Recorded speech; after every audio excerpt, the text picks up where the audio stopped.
Welcome to the Traidar, a Traitors podcast. My name's Matthew, and I'm a writer, reality competition TV fanatic, and a 100% faithful.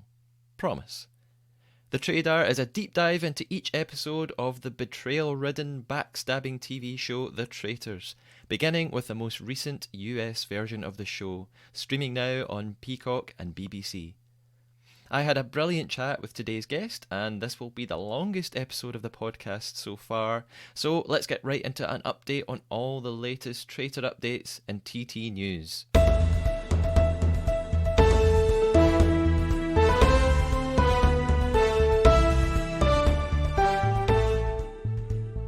Firstly, while there was already a Traitors card game, at least here in the UK, All3 Media International, which is a big TV and film production group, are working on a full board game based on the show.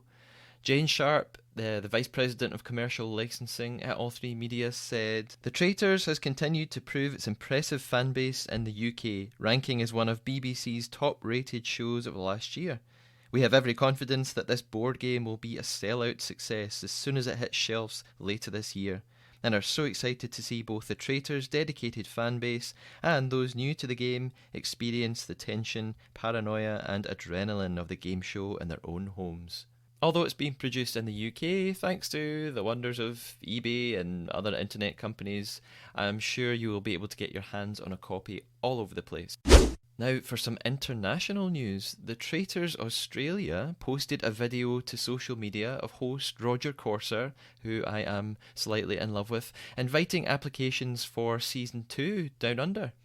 This has been causing quite a buzz on social media, and it's a pretty promising sign for the UK and the US. In fact, applications seem to be open online for the UK Traitors on Studio Lambert's website. Now, it's not clear if this is a leftover from Season 1, since it uses what looks like a sort of prototype logo, or it's different branding from what we've actually seen on TV. But it seems odd that they wouldn't have closed this application page, so if you want to be a faithful or a traitor in the next series, check out the Studio Lambert website.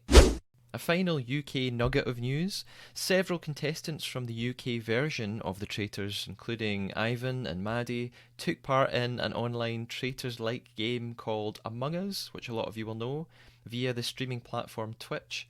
Among Us has been a huge hit. It's an online multiplayer social deduction game involving secret imposters, this game's version of Traitors, who are tasked with sabotaging tasks and killing off crewmates, or faithfuls.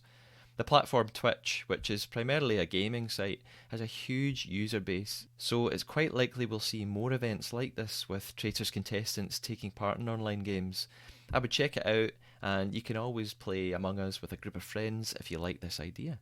A little update on episodes 1 and 2 here. I just wanted to include an apology because I was using the wrong pronouns for Andy. Andy's pronouns are they, them, which I only discovered as I was watching the Traitors US and the episodes went on, and I heard other contestants addressing Andy that way. So I just wanted to highlight that I got that wrong. It wasn't a deliberate misgendering, and I'll make sure I get that right from here on in. Another sort of update on my episode 2 theory, which I was very smug about. I reckoned I'd been a Traitor's genius and figured out that the last person to enter breakfast was always surely a faithful, and that players could figure this out.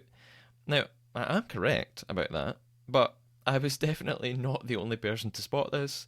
In fact, it's actually all over social media, and I even found a blog about it, so I've been taken down a peg or two. Oh well. So, I just mentioned news of a Traitors board game and TT news, which leads nicely onto today's guest, who will no doubt be very interested in that. Without further ado, let's meet them.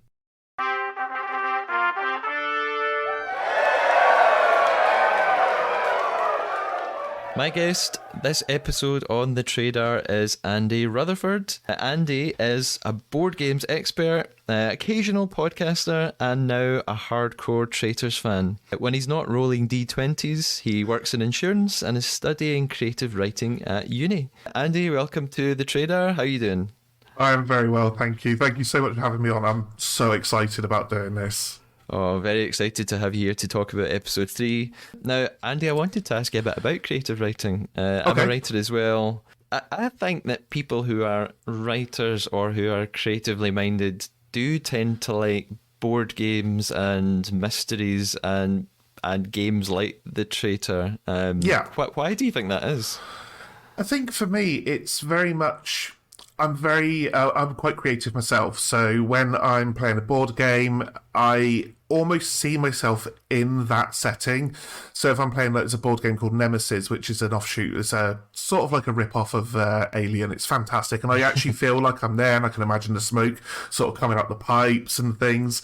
And when I'm playing other games, like social deduction games, which I really enjoy, I'm imagining that I'm actually in that setting, and I feel like that story that you're creating just for yourself. Yeah. I think that plays quite a lot into the writing aspect of things, because you're naturally creative and you think a lot with images in your mind, and I see a lot of that when I'm playing board games, and that's almost like watching a film for me when I'm playing board games, because I'm picturing that while I'm playing. Yeah, with a lot of board games and tabletop games, there's an element of storytelling, and things like Pathfinder and Dungeons and Dragons. It's a creative process itself. Yeah. So it makes sense that writers would enjoy that kind of thing. I'm also very aware that a few minutes ago I called it The Traitor, as if I don't know the name of the program that I'm doing a podcast about. I do know it's called The Traitors, not The Traitor. So I did recognise that. Andy, do you have a favourite board game? Yes, favourite board game is, it sounds a bit sinister, but it's not. It's Secret Hitler, which is a social deduction game. Yeah. Very similar to The Traitors. Premise is you have a group of people, anything from 7 to 10 people. You all get given a secret role. There will be X amount of fascists, X amount of goodies or faithfuls, and then one of them is Hitler. The goodies don't know who Hitler or the fascists are. The fascists know who each other are, and they know who Hitler is, and Hitler doesn't know who their fascists are. So throughout the round, if there's a president picked, and then they pick a chancellor, everyone votes for if they're happy for the chancellor to go ahead, and then those two will pass a law. Now that law could be good or bad, and nobody knows what it could be. So it's red or blue laws. So the president picks up 3 laws, could be 3 blues, 3 reds, or 1 of each or something, and then they take one of those out and pass it over to the chancellor. The chancellor enacts that law. Now, it could be a good law or a bad law. They don't actually say anything on the cards, they're just red or blue. And then after a certain amount of red laws are played, if Hitler is voted chancellor, they win. Or if if it gets to the very end of the laws, if there's 6 laws voted in, Hitler wins. Or if the Liberals get 5 votes in, then the Liberals win. So it's very much...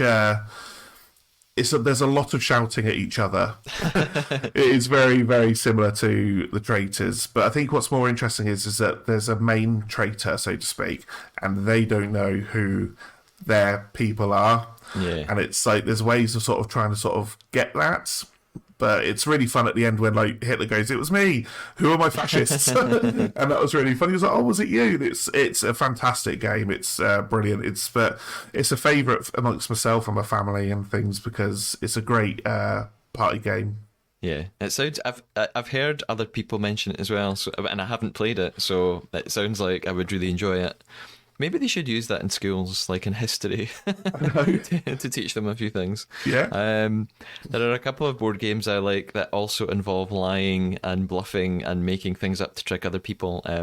Balderdash is a classic. You don't have to. Most of your lying in that involves writing things down. There's a board game called Liar Liar that not many people seem to have heard of, and it's a kind of question and answer game, but you have to make up fake answers to questions or pretend that wrong answers to questions are right answers. I am always terrible at it, but I really enjoy it nonetheless. And I'm always amazed at how good other people are at lying. So, Andy, how did you discover The Traitors? I was regularly on social media, and I was scrolling through, and I saw a few pictures from like the BBC Twitter page and Facebook. I didn't really pay any attention. I'm not actually a reality TV fan. I haven't been since, like, gosh, the early days of Big Brother. I think 2006 was the last time I watched any sort of reality TV until December.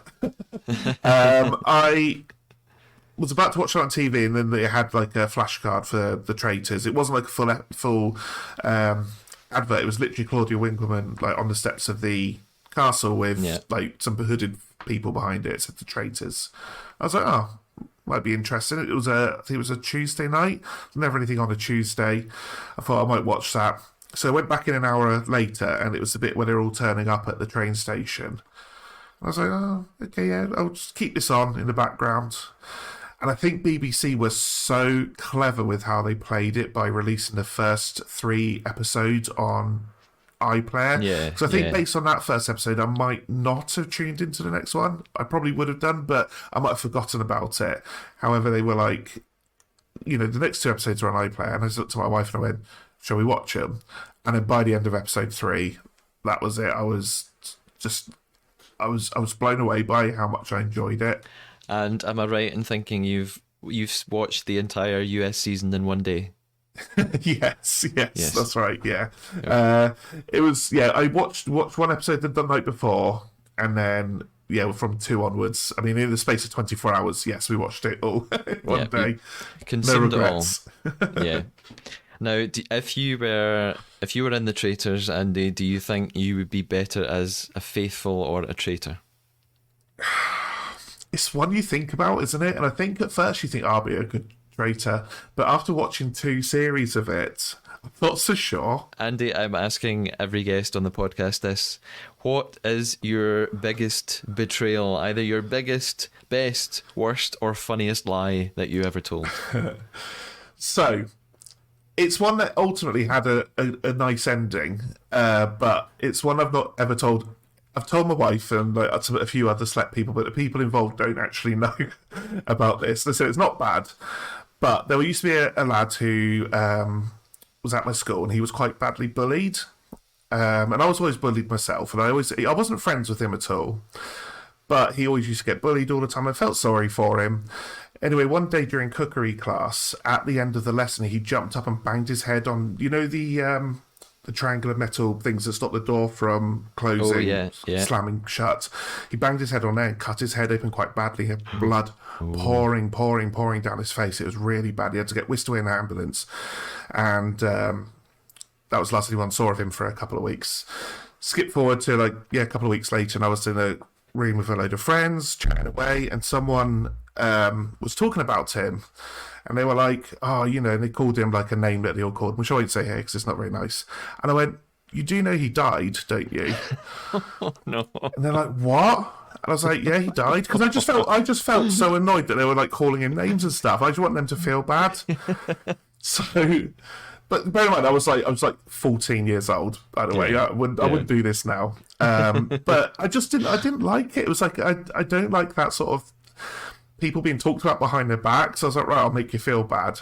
My problem is when I tell someone a joke or something, or like a daft little thing that could be true, I forget to tell them that that's actually not the case. And when he turned back up at school with like loads of stitches in his head, bless him, people go, I thought you died. And he was like, no, why do people keep saying that? But as far as I'm aware, I think I don't know how bad the bullying was, but as far as I'm aware, I know the people in that room felt terrible for bullying him. Yeah. So ultimately, it did turn out okay in the end. Well, it was a big lie with a nice intention behind it. Yeah. So I think we can forgive that. I love how you Andy, you said there you don't like people talking behind other people's backs, and you're here on a podcast about a program called The Traitors. Yeah. So maybe you like it when it's through a TV screen and it's far away. Yeah, when it's all in fun. When it's when there's no real victims, that sort of thing, and it's like when it's a game. Yeah. Speaking of games, it's time to introduce the Traidar Traitor. Andy, our goal throughout the episode from here on in is to tell one lie to one another. The lie has to be a fabrication or a made-up fact. It can't be a fake opinion, like saying you don't like a contestant, but actually you do like them. At the end of the episode, we each have to put our traitor hunting skills to the test and decide what we thought the other person's lie was. Does that sound good? It sounds brilliant. When I initially contacted you about coming on this podcast and you sent me the outline and I read that and I was like, that's fantastic. I really, really like that concept. Fantastic. Good. That wasn't the lie, by the way. Or was it? We'll see. With that in mind, I think it's time to get into episode 3 of the Traitors US. Here we go.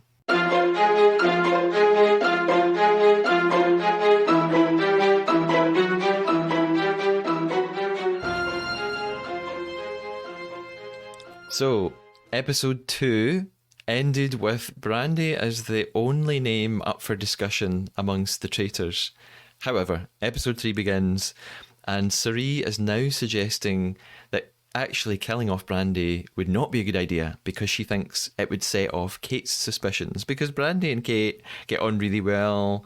They formed a little partnership. So Cirie says killing Brandy off would actually set off Kate's existing suspicions about Christian. At this point, Cody suggests Michael could be a good idea because it would completely confuse and bamboozle the others because he was such a big suspect in the previous episode. Or they bring up Bam, who's so far not really had much screen time, I don't think. I don't feel like we've gotten to know him. So he seems to be a quieter character. What do you think about this method of choosing someone quite sort of a background character? I think at this early stage, I think it's really the only thing they can do. I think in the first part of it, I think keeping those in who they refer to them a lot as shields throughout this series. Yeah. And I think it's a very clever way to a point. I think there's a point where you have to stop doing that because obviously they could then become suspicious of you. But I think at the moment, I think it's a really good, it's working out for them so far. I think even at the end of this episode, I believe it's Quinton, or it might be Kyle, says, I think they're doing this to bamboozle us and it's working. Don't mean to skip to the end of the episode, but it's obviously working. I think even though they know that's what they're up to, it is confusing them and it is causing chaos. So it is a really interesting, like the UK series, they were quite sort of a bit more calculated. Whereas I think this one, they're just throwing some names out there that would cause the most confusion, and so far it's working. So I think at the moment, yeah, it's good. Yeah, it does seem to work. It does seem to have the intended effect. So we move on to breakfast, and the players are having discussions about how they find a traitor. If there is any method for finding a traitor at all. I'm not sure there is, because I don't know that a traitor does something very, very specific. And Michael again is up for discussion. Of course, in the previous episode, he received a lot of votes at the round table, so the contestants are still talking about him. However, Michael then comes in the fourth group of people. Kate rolls her eyes in a very dramatic fashion, which seems to become her trademark expression, which makes me laugh every time. I noticed that Cody just seems constantly terrified. He always looked... Again, this is the power of editing, but every shot of Cody, every reaction shot, is Cody just looking like he wants to cry. So I don't know if they all notice this, and he just is a terrible actor, or the editors are just giving us those little shots to trick us. We get down to the last two. We were either waiting for Bam or Brandy. And I'm going to interject here. I think this confirms my theory from the previous episode that you can figure out who a faithful is by just waiting to see who the last person who comes in. Now, I don't know if the players would figure this out if they've never seen the show before whilst they're on the show. Why would they have? But yes, Bam or Brandy are going to be... One of them is going to be murdered. That's who we're waiting for. And of course, in enters Brandy. By the way, Andy, do you think my theory makes sense? 100%. It's a theory that I had myself when watching the UK Traitors. But I agree with you because obviously at the time they're not going to know that, because obviously they're not going to know it's for the benefit of the audience. But they're going to have to do something with the second series, because it's going to be obvious because obviously they're the last two. I'm surprised. I mean, I don't know. It's one of those things. Did anyone think of it, or is it? It's difficult to know when you're in that situation. Yeah. How they're thinking, because it might not be something they're thinking of. They're probably so worried about, is their mate going to walk through the door, that they're not even thinking about that. So it's a bit of tension that might be taken away in the next series, maybe, unless they do something clever with it. But I 100% agree. I pointed out to my wife when we were watching UK Traitors, I was like, it's very obvious that's the case. I feel the same with MasterChef. A bit strange. That's what reality show I do like, because I do enjoy cooking. Okay, good. It's not just me. No, I will just quickly as well say about one thing I've noticed about the American version over the UK version. When they knock on the door, they nearly kick the door down. They really hammer. I've noticed on a few episodes that people jump, where it's like in the... you might hear a little knock and it's Meryl or something, Meryl comes in.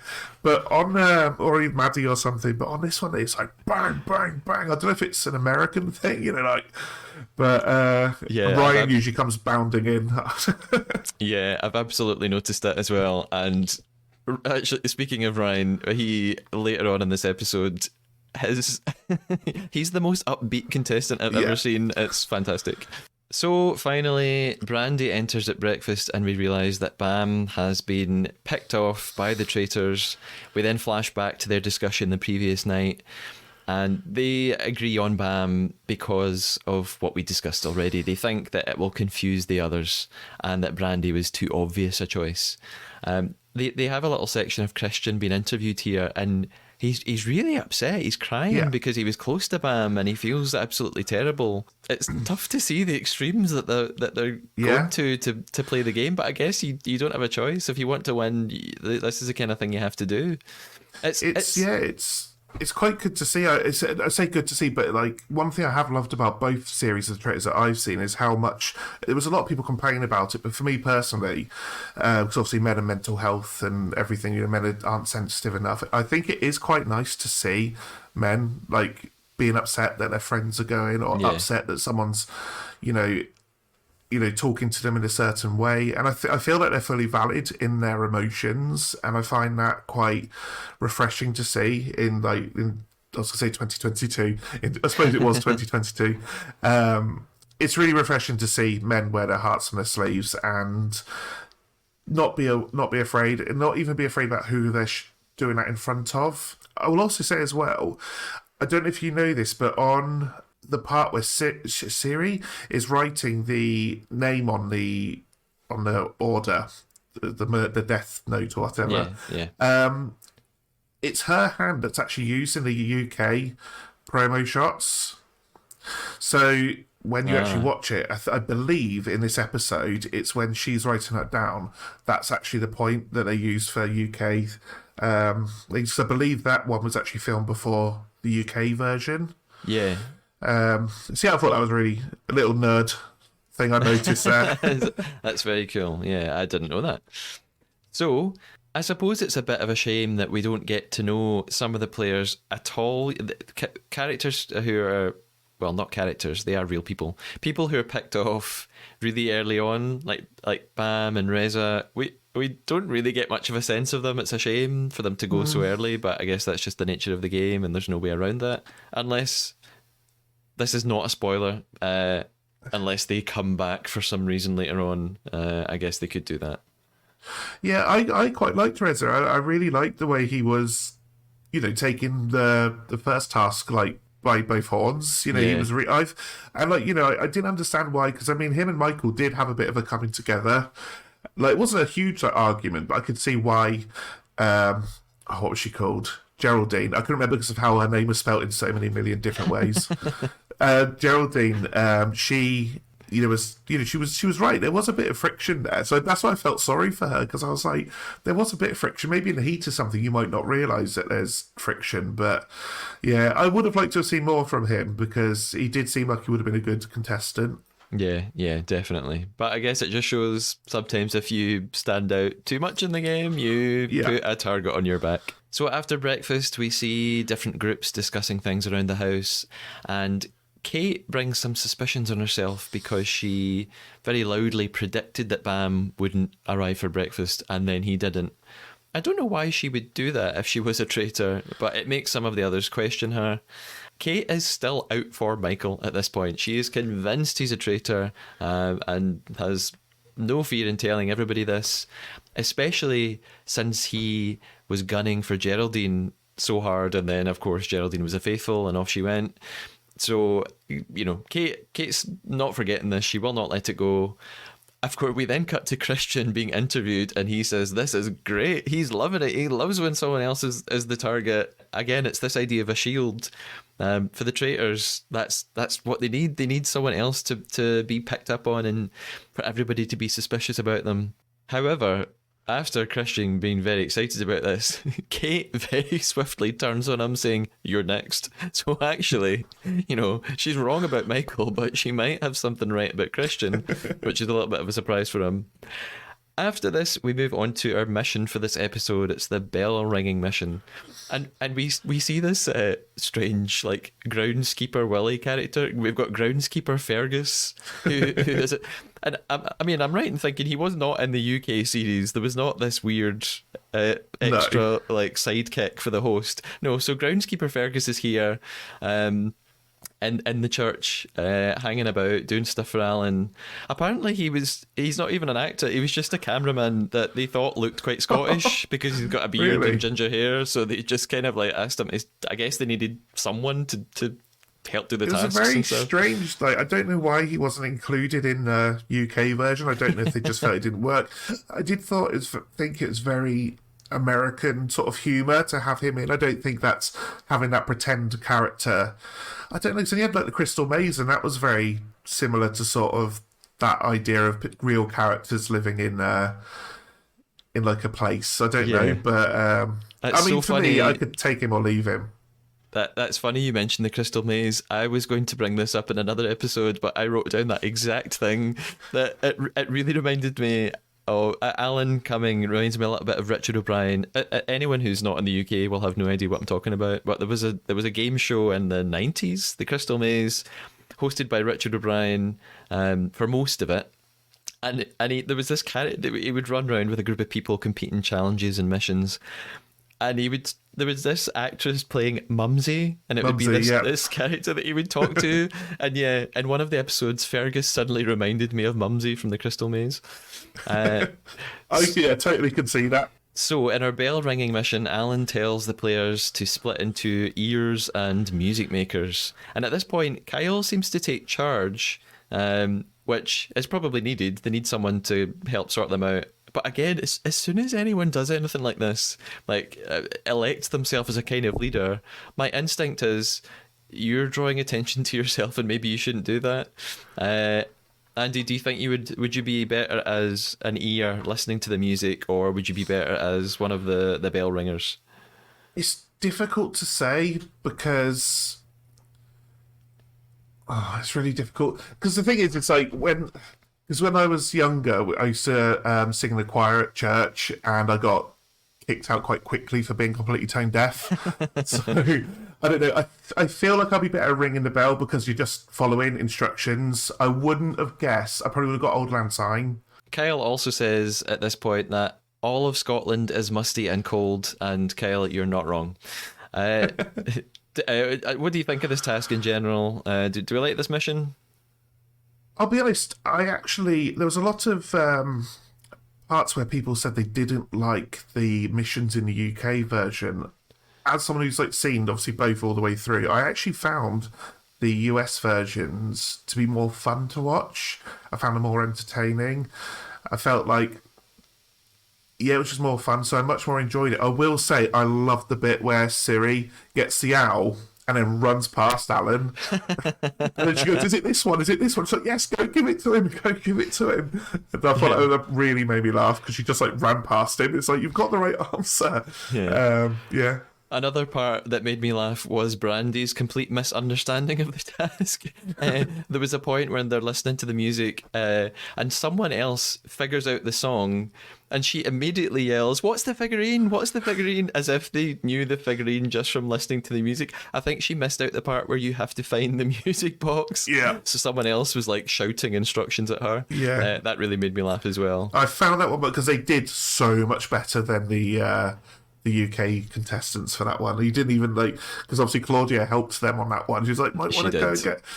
Whereas with this one, I'll be honest with you, I feel like both presenters are as good as each other, but for different reasons. I like Alan Cummings' character. I feel like I really enjoy that, and I like how he sort of presents himself in the show, and he's obviously playing a character, whereas Claudia Winkleman was much more down to earth and a lot more normal, sort of with the contestants. And you could feel she actually had a very big bond with them. But Alan, he feels like he actually lives in that castle. That is his castle. And I love his outfits. He is nobody else could work those outfits as well as he can. There's little winks to camera in the morning when he comes down the stairs, and it's just he's an absolute icon. I love him. Yeah, you can. It's very clear he's an actor, and he is fully playing a role, and it works. It's such good fun to watch. One final thing about this mission is, we mentioned Ryan earlier. Ryan is absolutely buzzing to ring his bell, and it's really funny because, I knew who Ryan Lochte was before this. He's a really successful Olympian, and I always would think, an athlete, they're going to take this really seriously. They're going to be hardcore.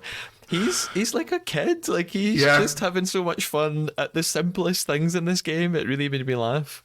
I love his energy. I like the first episode where he goes straight into the castle. He starts pulling the books to see if he can find a secret room. He just missed out on the armory there, but I love. On my notes, I was watching rewatching this episode. I've just written "Love Ryan." I just love how his energy. It's very much how I feel like I would be in that sort of thing. It's I've always been I've contributed to that. I love doing this. That's my little thing there. I did that to help. Brilliant. Yeah, I love his energy. Yeah, Ryan's just happy to be out of America and in a new country, in a castle, playing a game. He's having the time of his life. One of my notes here is just says, Michael's accent clearly not real. However, I won't elaborate on that because Michael has shown interest in the podcast on Instagram, and I don't want to say bad things about him, so I'll leave it there. So at the end of this mission, the players win $25,000. So the total is now $75,000. Episode 3, and they've got a prize fund of $75,000. There's a lot at stake here. After the mission, we have some more discussions in the house, and we get into something really interesting that happens that becomes very important later on. Brandy and Kate, who we know are really good pals, decide it would be a good idea to write down some names on paper because they feel like they can't talk openly and there are too many people listening. You mentioned Big Brother earlier. This really reminded me of UK Big Brother from the early 2000s, except the opposite. In Big Brother, one of the rules was that you could not have pens and paper. You weren't allowed to write anything down. And actually, in Big Brother, the discussion of votes is completely discouraged. But the Traitors turns Big Brother's idea on its head. Voting discussions is actively encouraged, and they obviously are allowed to write things down. So, what are your thoughts on that? What is it a good idea to write names down on paper? I don't know. I think this is where some of my issues with this series lie, is that I'm not 100% convinced that it wasn't manufactured. Okay. Personally, I love the story arc. I've got no problem with that. I feel like some things may have been sort of moved along because what struck strange with me was the fact that when Stephanie saw her drop the notes later on, she's on the other side of the table. It just seems strange that it was her that saw it. Why not Andy or someone who actually sits within that area? But I don't know. But if it was, I just found it strange because they were saying the names out loud anyway. But people like lists, and it is good to have a list and actually look at it. So I mean, it could have just been that. It's something really innocent. I'm certainly not going to point fingers at anybody. And I think Rachel actually put on Twitter because someone did say, was it fake? She goes, no, it was definitely real. So yeah, it's a really strange sort of thing to happen. I don't know. Yeah. I was a bit frustrated because I got not a spoiler, but I saw that before I watched it, so I feel like I had like that in my head. I thought I was going to be something with a note later on, and apparently it's quite fake, and it was. I feel like I watched it with those sort of lenses on. Okay. I had no idea that this was coming, so I was well, come the end of the episode, I found it all very exciting. We now move on to the climax of the episode, the bit that we're all waiting for. We are at the round table. Quentin starts things off immediately by saying, I will speak up as a faithful. Cue classic eye roll from Kate, before Quentin then unexpectedly turns on Kate and names her as a suspect, which is really surprising. So Kate is on his Traidar. The roundtable discussion then seems to turn into Kate and Brandy versus Michael and a few others thrown in. And of course, it's none of them. They're having this heated discussion about Michael and a couple of other people, and they are completely wrong. Again, like Cody at breakfast, I got the impression that during voting and the discussion at the round table, Christian is having a meltdown. Christian looks so uncomfortable. Did you notice that? Yeah, he does seem to struggle a lot, and so does Cody. And then I feel like they always cut to Siri afterwards, and she's like giving him the most evilest looks. Yeah, yeah. But I suppose it's something you're looking out for as obviously knowing who people are. But I did notice he does look quite shook. Yeah. We then have this genius editing moment where right before Christian reveals who he voted for, there's this sort of blackout. And I assume it's because in the States they might have a commercial break there. I'm not sure if they do, but that's what it feels very much like. And because Christian had been so worked up, I thought he was going to vote himself out. I thought he was going to turn that slate over and just have his own name, probably spelt wrongly, and say, guys, I'm a traitor, I can't do this anymore. That's really what I thought was coming. However, it's not the case at all. And in the end, the votes are 6 for Michael, 8 for Brandy, 3 for Kate. Kate is absolutely livid because her pal has just been kicked out. And of course, we know that they've got it wrong again. It's a faithful. At this point, I noticed Michael is sort of happily grinning at the table. He's got a massive grin on his face. Yeah, I mean, Happy's still there, but doing a terrible job of clearing his name. They all think he's well, lots of them think he's a traitor. So smiling happily when someone else just got voted out is not a good look. Yeah, I find one thing really interesting as well about the voting in this series is that they're very happy to go with the crowd. They always say, oh, I trust everyone else, and like I'm happy to vote because that's what everyone else is voting for. And it feels like they are very pointed attacks and less random, which means obviously they are sort of, I feel like they have very much like blinders on and don't think too much about other things. But when it's early on, it's so difficult to tell or get any sort of hints. Yeah. So, yes, but I just find that really interesting, the fact that they're really happy to go with that group think rather than make up their own mind. Or not make up their own mind, but it's more like trust what the others are saying. Yeah. I feel like they're happy to go along with other people. Definitely. Now, after the banishment of Brandy, Stephanie finds Kate's note. It mysteriously falls from her skirt onto the chair.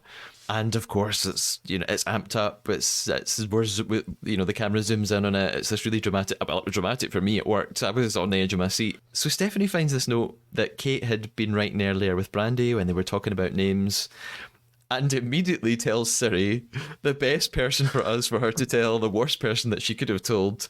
Were you caught up in that moment, or were you skeptical of it? So earlier I said about it being like sort of maybe manufactured. I feel that would only be from Brandy and Kate's part. I don't think anyone else would be in on that. If I'm going on my theory, the fact that I don't understand why they go on just because they trust someone that they're the trade. They can't be a traitor because I trust them. Yeah. It's always strange, and they're like so blindly happy to go and speak to anybody. It's really interesting, but yeah, the worst person to go to, because obviously Siri's extremely clever. She's very, very, very good at playing the game. So, yeah, it's perfect, really. From a viewer point of view, it is great. It's perfect for us. And this is pretty much where the episode ends. It's a change of the usual structure. You know, we're used to ending on the traitors discussing who they're going to murder, but this moment's so exciting that the episode ends here.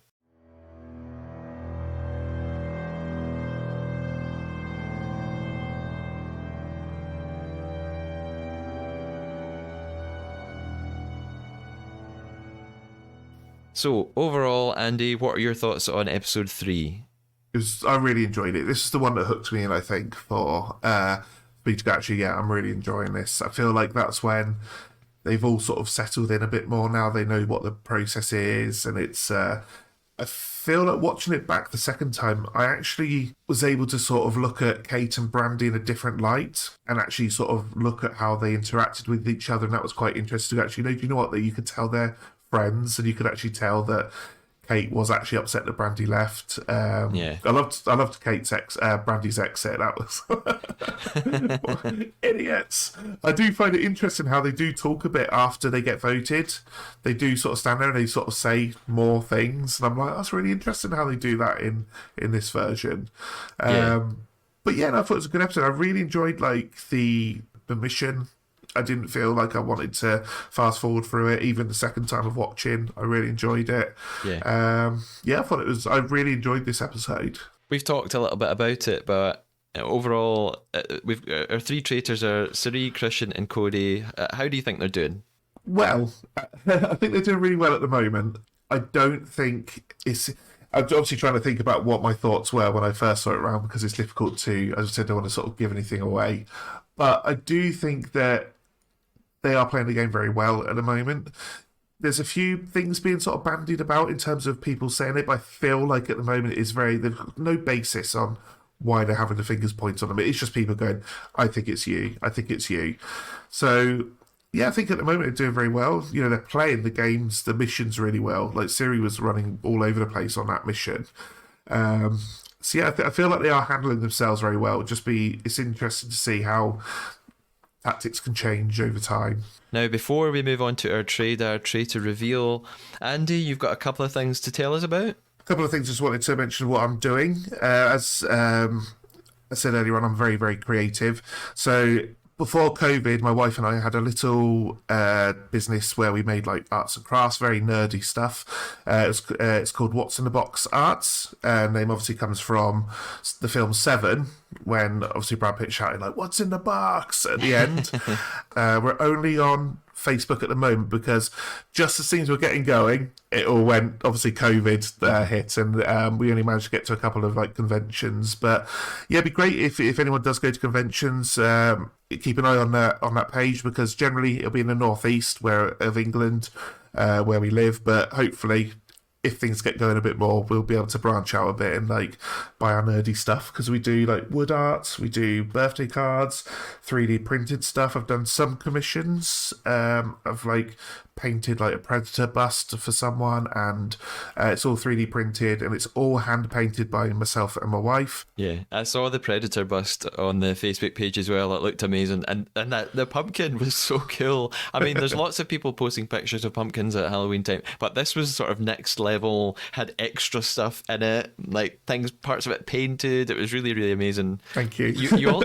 You mentioned your 3D printer. I was going to ask about that, because there's a video on your Facebook page as well, and it's one of those videos that is like strangely mesmerizing. So I just sort of sat and stared for it on a loop for a while. Like any of those machines that are slowly creating something in this really, really fascinating way, it just had me hypnotized for quite a while. Yeah, so, is that the with where the plates going into the liquid? Yeah, is it that one? Yeah, I thought that's it would be. Yeah, it's really it smells horrible, and I'm in my office at the moment where I work my job, and I've got all my arts and crafts things, and it smells so bad because it's like resin, and it like takes a few hours to print things, and I could like. I just sort of try and find things that like inspire me, and I might make things on my iPad, 3D model things on my iPad, and then print it off, and then paint them. And Andy, you're also raising money for a really good cause just now. Maybe you could tell us a bit more about that. Yeah, absolutely. So I am not the smallest of people. I am quite heavy, and another thing I wanted to do in 2023 was actually get healthier.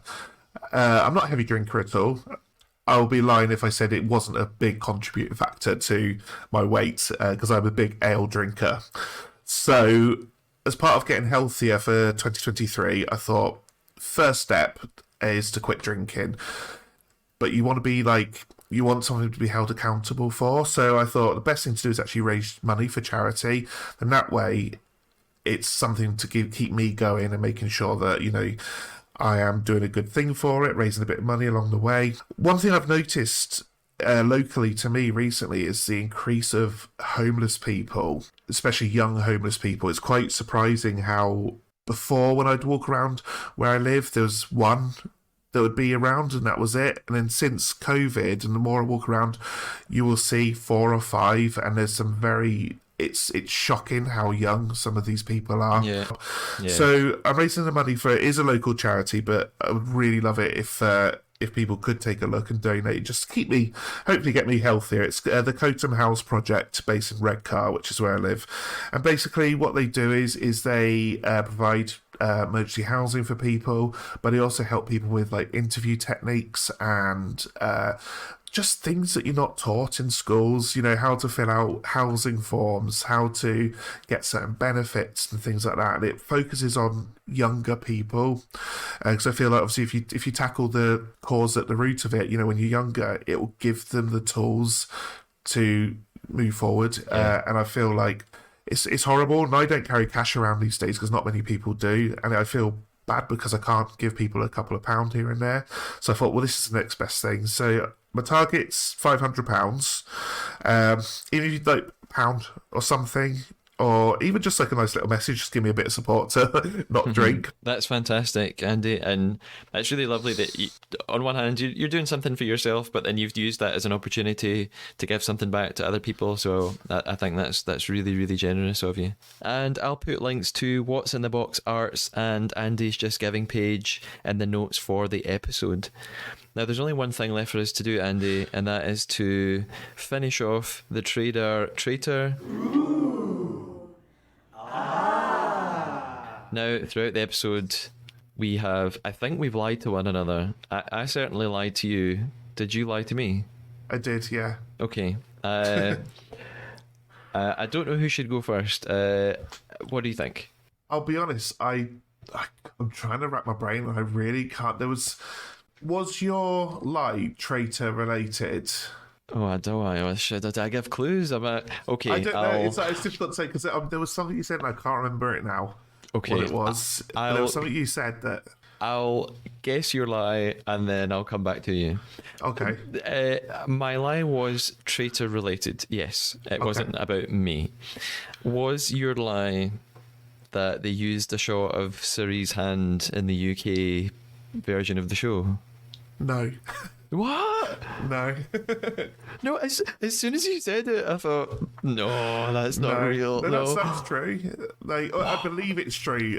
Yeah, it's basically, if you do watch the promos, the TV promos for the UK Traitors, you do see a hand that looks like Ciri's writing, and yeah.